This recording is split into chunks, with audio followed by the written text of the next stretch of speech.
एक बहुत गरीब आदमी जिसके पास खाने को नहीं, सोने को नहीं, एक दिन एक सेठ की नजर पड़ गई। बड़ी समझने की बात है। हाँ, फिर ये श्लोक समझ में आएगा। सेठ ने कहा, तू काम करेगा? बोला, हाँ जी करूंगा। बोला, एक काम कर, ये फलानी फलानी फैक्ट्री मैं तुझे देता हूं, और जो भी कमाए आधा आधा, जो भी कमाए आधा आधा, पैसे भी मैं लगाता हूं, फैक्ट्री भी मैं देता हूं, मशीनें भी मैं देता हूं, सब कुछ मेरा, लेकिन जो भी कमाए आधा आधा। ठीक है। बैठे बैठाए क्या बन गया? मालिक बन गया। अब फैक्ट्री चल पड़ी, चली ऐसी चली जैसे कोई चली ब्रिज की गली। चल पड़ी, खूब चली खूब चली खूब चली, और करोड़ों रुपए का टर्न हो गया। देखते ही देखते जिसको सोने की जगह नहीं थी वो बंगले में चला गया। खाना पीना मौज मस्ती। एक दिन इसके दिमाग में आया, मेहनत मैं करता हूं, काम मैं करता हूं, सब कुछ संभालता मैं हूं, और मुफ्त में इसको आधा हिस्सा देता हूं। नियत खराब हो गई। एक दिन गया, कहा मुझे आपसे कुछ बात करनी। उसने कहा बोलो। बोला, आप देखिए मैं रात दिन मेहनत करता हूं। बोला, हाँ करता है। फिर मैं आपको 50% कैसे दे सकता हूं? मैं आपको 25% दूं? सेठ ने कहा, चल ठीक है, मुझे कौन सी परवाह है, 25% ही दे दे। अब ये कितने परसेंट का मालिक हो गया? 75% का मालिक हो गया, हवा में उड़ गया। याद रखना मेरी माताओं बहनों मित्रों, सब याद रखो, दुनिया में रहने के लिए सबसे बेस्ट जगह है अपनी औकात। अपनी औकात में रहना। मुझे एक सूफी संत का बहुत अच्छा कलाम लगता है। वो उन्होंने कहा कि दुख विच रखी सुख विच रखी, मैनू मेरे माल का औकात विच रखी। भगवान जिस हालत में रख, लेकिन रखना मेरी औकात में, कहीं मैं भूल ना जाऊं।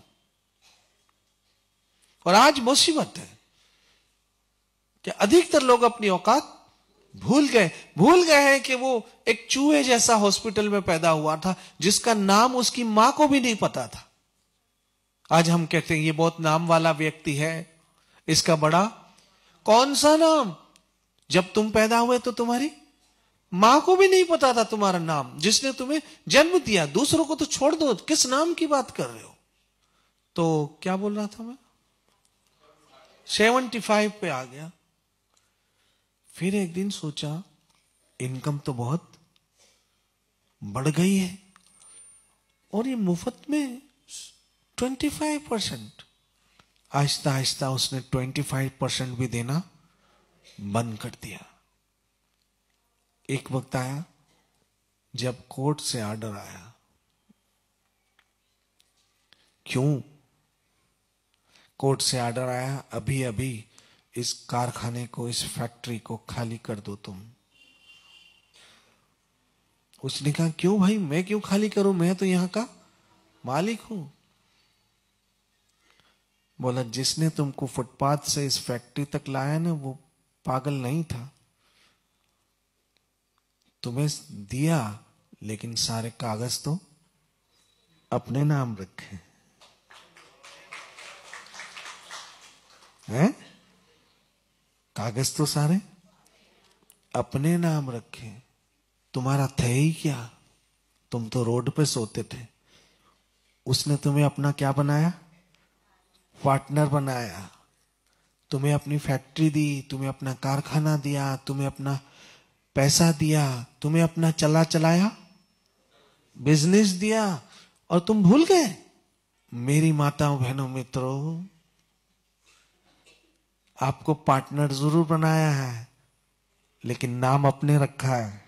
तो देख लो ये दस्तावेज, देख लो दस्तावेज, डॉक्यूमेंट्स देख लो, रजिस्ट्री हुई पड़ी है।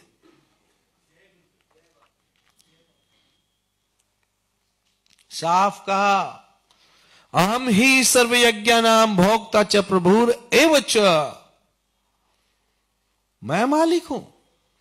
और जब हम अपनी औकात भूल जाते हैं ना, तो यमराज के कोर्ट से आता है कौन सा ऑर्डर?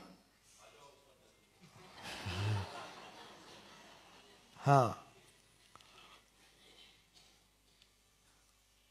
फलाना फलाना सेठ हाजिर हो जाए। सेठ तो क्या, सेठ के बाप को भी हाजिर होना पड़ता है। सब ठाट पड़ा ले जाएगा जब लाद चलेगा बंजारा। राम नाम क्यों भाई, क्या हुआ? अब तुम तो इस नाम से दूर भागते थे, और जो नाम ये लेता था उसको भी तुम लेने नहीं देते थे।